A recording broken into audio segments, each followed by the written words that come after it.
Good afternoon all, I am Ananya Mukrotia, your SST mentor. आज का हमारा टॉपिक है क्लास 8 चैप्टर नंबर 1 रिसोर्सेज।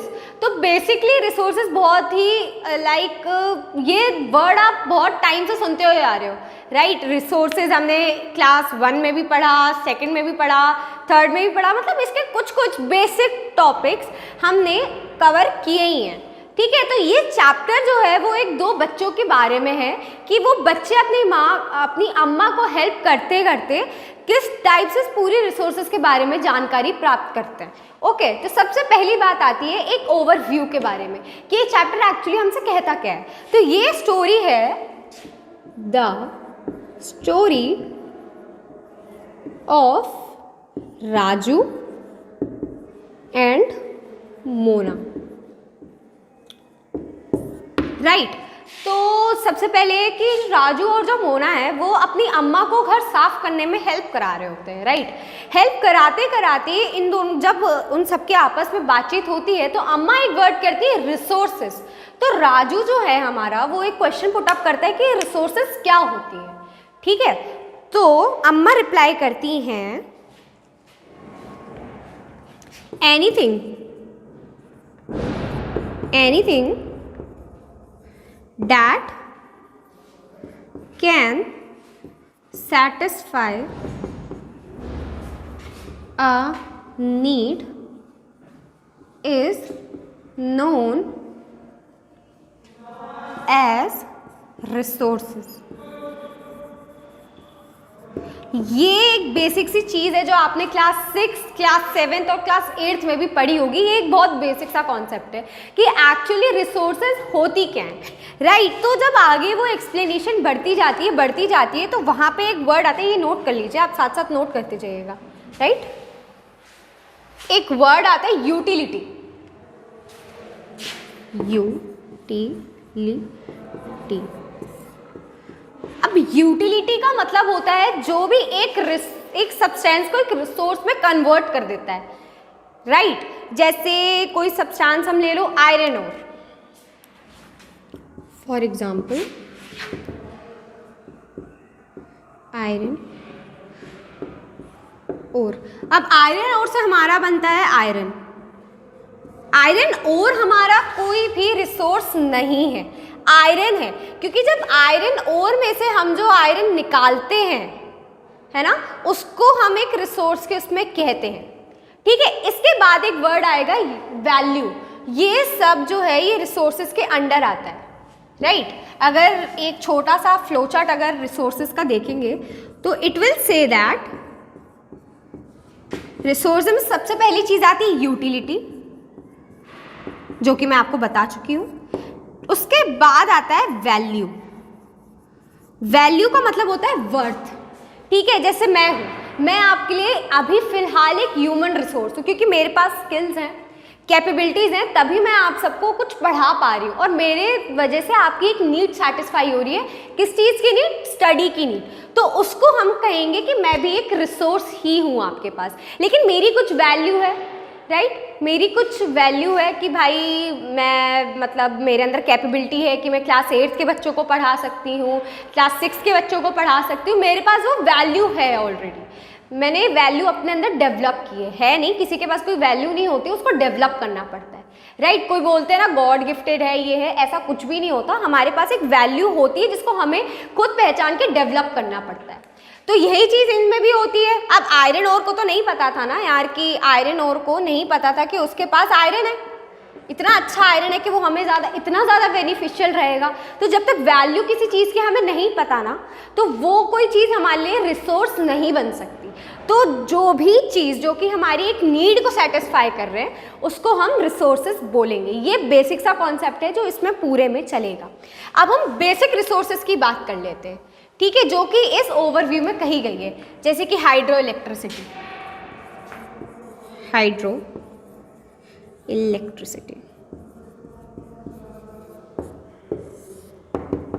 अब ये बहुत ज़्यादा बेसिक सा कॉन्सेप्ट है, राइट। आपको तो पता होगा हाइड्रो इलेक्ट्रिसिटी से क्या जनरेट होता है? वाटर जनरेट होता है, राइट, वाटर।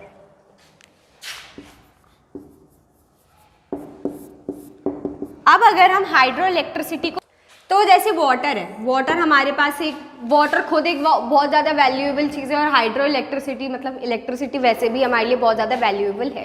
तो ये चीज़ें, एक तो यहाँ पे बात हुई है वाटर की और इलेक्ट्रिसिटी की, ये बहुत बेसिक सा कॉन्सेप्ट है, मतलब बहुत बेसिक से एग्जाम्पल्स है जो एक्चुअली सबको आते हैं। Wait, sorry for the disturbance. Right, अब बात आती है कि ऐसे कौन कौन सी दो चीज़ें होती हैं जो कि सब्सटेंस को रिसोर्स बनाने में हेल्प करती हैं। ठीक है, तो सबसे पहली जो चीज़ आती है वो आती है टाइम।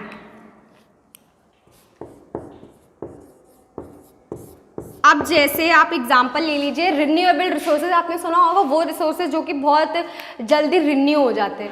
अब भाई जल्दी तो रिन्यू हो जाते हैं, रिप्लेनिश्ड हो जाते हैं, मतलब जल्दी से मॉडिफाई हो जाते हैं। अब उन्हें कुछ तो टाइम लगा होगा, 1 घंटा 2 घंटा 2 दिन 3 दिन, कुछ तो उनको टाइम चाहिए ना। ऐसा तो नहीं है कि अभी अगर ख़त्म हुई वो चीज़ तो नेक्स्ट, जैसे शुगर है, शुगर अगर मार्केट में ख़त्म है तो वो फैक्ट्रीज में जाएगी। अब ऐसा तो है नहीं यहाँ ख़त्म हुई और वहाँ बनना वो हो गई, बनना स्टार्ट होगी, तो उसके लिए भी वहाँ टाइम चाहिए। तो अगर टाइम नहीं होगा तो बनेगी कहाँ से? और जो मशीनरी वहाँ यूज़ आ रही है वो हमारी टेक्नोलॉजी हो गई। तो यही दो चीज़ें होती हैं मेन सबसे ज़्यादा, जो कि सब्सटेंस को रिसोर्स में डेवलप करने में बहुत ज़्यादा यूजफुल रहती है, टाइम एंड टेक्नोलॉजी। ये वन वर्ड आंसर में आ सकता है कि what are the two important factors that are use to convert substance into resources. तो ये दो आंसर आपको लिखने, बहुत सिली सा आंसर है, बट हाँ ये मेरे को चैप्टर के बीच में मिला था तो मैंने कहा आपसे डिस्कस उसे करना चाहिए। ओके, तो अब हमारे बारे में बात आती है सबसे पहले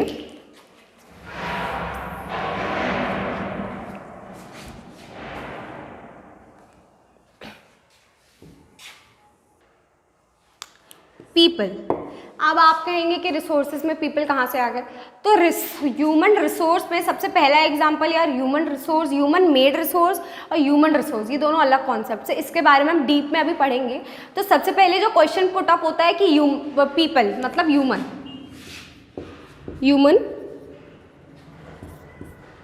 क्या है? ह्यूमन हमारी अर्थ पे सिर्फ खाने पीने के लिए नहीं है, ह्यूमन हमारे अर्थ पे बहुत ज़्यादा वैल्यूएबल चीज़ें प्रोवाइड करने के लिए, राइट। जैसे सबसे पहले जो चीज़ आती है वो हमें प्रोवाइड करते हैं नॉलेज,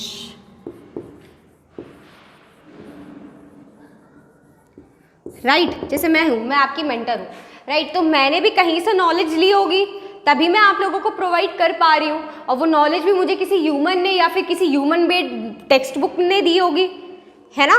तो कहीं ना कहीं से तो चीज़ें इंटररिलेटेड होती हैं।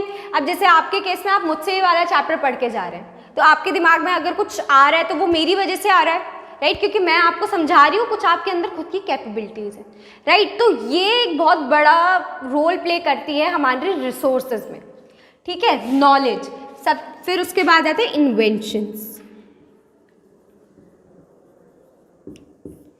अब जैसे इन्वेंशंस हो गया, इन्वेंशन इन द सेंस, जैसे अभी जैसे पेन है, ये पेन किसी ने इन्वेंट किया होगा। बल्ब आपको अच्छे से पता है, आप मुझे कमेंट में बताइए बल्ब किसने इन्वेंट किया था। ये चैप्टर से अलग है बट थोड़ा जनरली आस्क्ड क्वेश्चन है, बल्ब किसने इन्वेंट किया था, आप मुझे कमेंट्स में बताइएगा। इन्वेंशंस, तो सबसे बड़ा इन्वेंशन एक वही हमें याद रहता है, बल्ब वाला। ओके, तो इन्वेंशंस किसने किए? इंसानों ने किए, है ना, पीपल ने किए। तो अगर वो पीपल नहीं होते तो हमारे पास आज की डेट में बल्ब नहीं होता, हमारे पास भगवान आके तो हमें बना नहीं देते। तो आप समझ रहे हैं कि आपकी वैल्यू कितनी है। आप जैसे इंसानों ने ही बनाया होगा, उनके पास कोई एक्स्ट्रा दिमाग है, एक्स्ट्रा कुछ तो नहीं होता, बस उन्होंने ये किया कि उन्होंने अपनी वैल्यूज़ को पहचाना, और वही सेम चीज़ आपको भी करनी है, ठीक है। अब जैसे इन्वेंशंस हो गया, फिर आते क्रिएशन, क्रिएशंस और इन्वेंशंस। Okay, creations. अब इन्वेंशंस तो ऐसी चीज़ें रहती हैं जो कि इन्वेंट की जाती हैं, मतलब कहीं से ढूंढी ढांडी जाती है, और क्रिएशंस जो खुद बनाई जाती है, राइट। जैसे क्रिएशंस में आप बहुत सारे एग्जांपल्स ले सकते हैं। सबसे पहला एग्जांपल हम ले लेते हैं क्रिएशन का कि ब्लैक बोर्ड क्रिएट किया गया, ठीक है, बहुत बेसिक सा एग्जांपल लेते हैं। ब्लैक बोर्ड क्रिएट किया गया, पेन क्रिएट किया गया, इसको किसी ने ढूंढा नहीं है, राइट। जैसे इन्वेंशन हो गए, इन्वेंशन मतलब ये कि ढूंढा जाता है चीज़ों को, राइट। क्रिएशंस ये होते हैं कि यार चलो ब्लैक बोर्ड बनाया गया, राइट, ब्लैक बोर्ड बनाया गया, वाइट बोर्ड बनाया गया, तो ये सारी चीज़ें जो आ रही है वो तो आ रही है पीपल के अंदर ना, और वो लोग जिनके अंदर क्या है, वैल्यूएबल, रिस्पेक्टफुल, स्पेशलिटीज, या हम बोल दें कैपेबिलिटीज।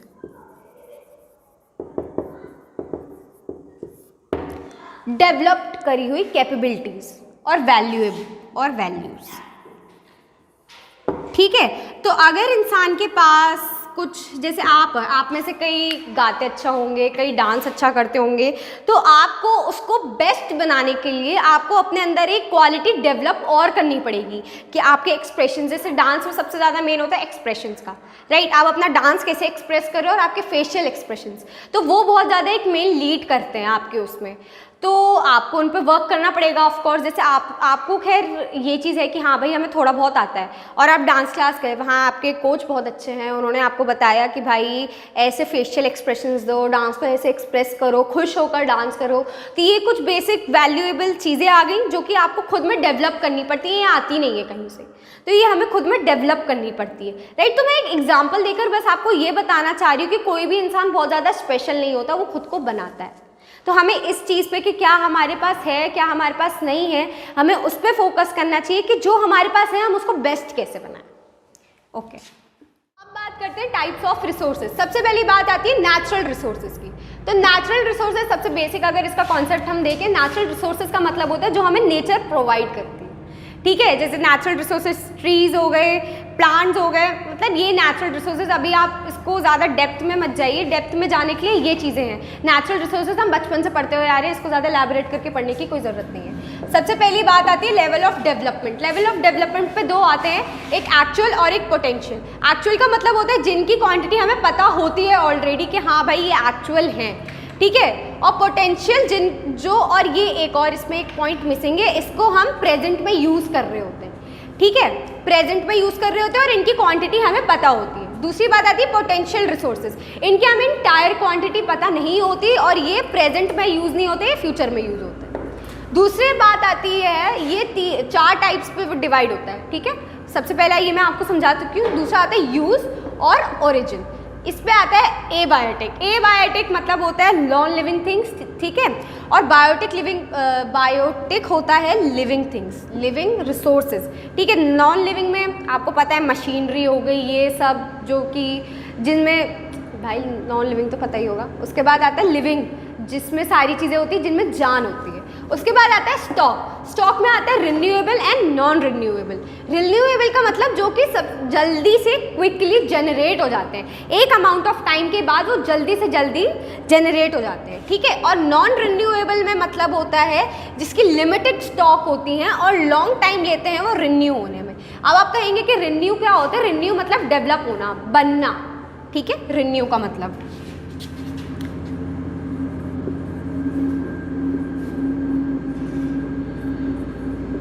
बनना, ओके। तो ये बनना, तो ये ज़्यादा टाइम लेते हैं और इनके पास लिमिटेड स्टॉक होता है, लिमिटेड होते हैं, ये बहुत ज़्यादा कंजर्व्ड होती हैं। जैसे कि कोल, पेट्रोलियम ले सकते हैं हम इसमें, कुछ भी, ठीक है। उसके बाद आता है एब्यूक्यूटियस। आई डोंट थिंक सो कि मैंने इसको बहुत अच्छे से प्रोनाउंशिएट किया, बट हाँ ये आप इस पर ध्यान दीजिए, ये बहुत ज़्यादा, ये हर जगह फाइंड होते हैं,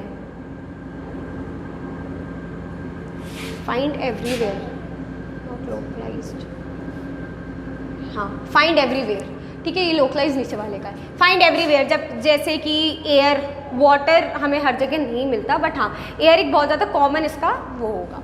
और लोकलाइज जो कि हमें लोकल प्लेसेस में मिलते हैं, ठीक है, जैसे राजस्थान में हमें ज़्यादातर रेत मिलती है, तो उसका एक एग्जांपल हम यहाँ दे सकते हैं। ये एक एग्जांपल वैसा नहीं है, बट हाँ मैंने अपने हिसाब से आपको एग्जांपल दिया है। उसके बाद आता है ह्यूमन मेड रिसोर्सेज का मतलब क्या होता है? वो नेचुरल रिसोर्सेज जो कि हम उनको मॉडिफिकेशन के बाद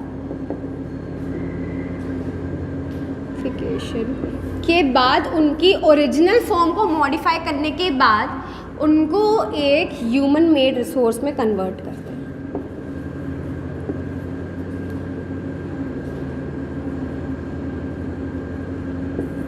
जैसे कि आयरन ओर, आयरन ओर एक एग्जाम्पल है नेचुरल रिसोर्स का, और आयरन एक एग्जाम्पल है, एक टाइप से हम उसको बोल सकते हैं ह्यूमन मेड रिसोर्सेज, क्योंकि आयरन को मैन्युफैक्चर करने के लिए जो मॉडिफिकेशन के लिए जो टूल्स हमने यूज़ यहाँ करते हैं, जैसे मशीनरी हो गया, तो सबसे पहले एग्जाम्पल यहाँ आता है मशीनरी।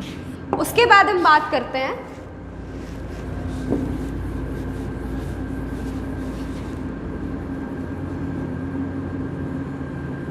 ह्यूमन रिसोर्सेज का।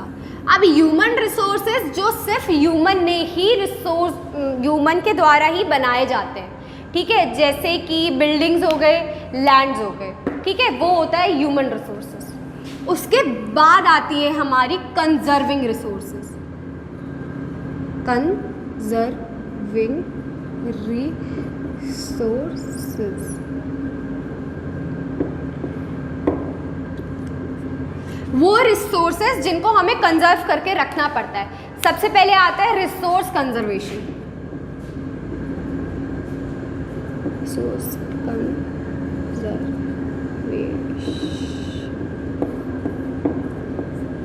ठीक है, कंजर्विंग रिसोर्सेज यूजिंग लिमिटेड और needed amount of resources। ये आ जाता है रिसोर्स कंजर्वेशन में। जैसे हमने देखा होगा, हम ब्रश करते हैं, पानी खोल के बैठ जाते हैं और ब्रश करने लगते हैं, तो ये सबसे बड़ा एक ड्रॉबैक है कि हम रिसोर्स कंजर्वेशन नहीं कर रहे। अगर आप इंडिया में रह रहे हैं, इस पूरे वर्ल्ड में रह रहे हैं, तो आपकी ये एक सोशल रिस्पॉन्सिबिलिटी बनती है कि आप अपने रिसोर्सेज को कंजर्व करें एक अच्छे मेथड, ठीक है। उसके बाद आती है उसके बाद आती है सस्टेनेबल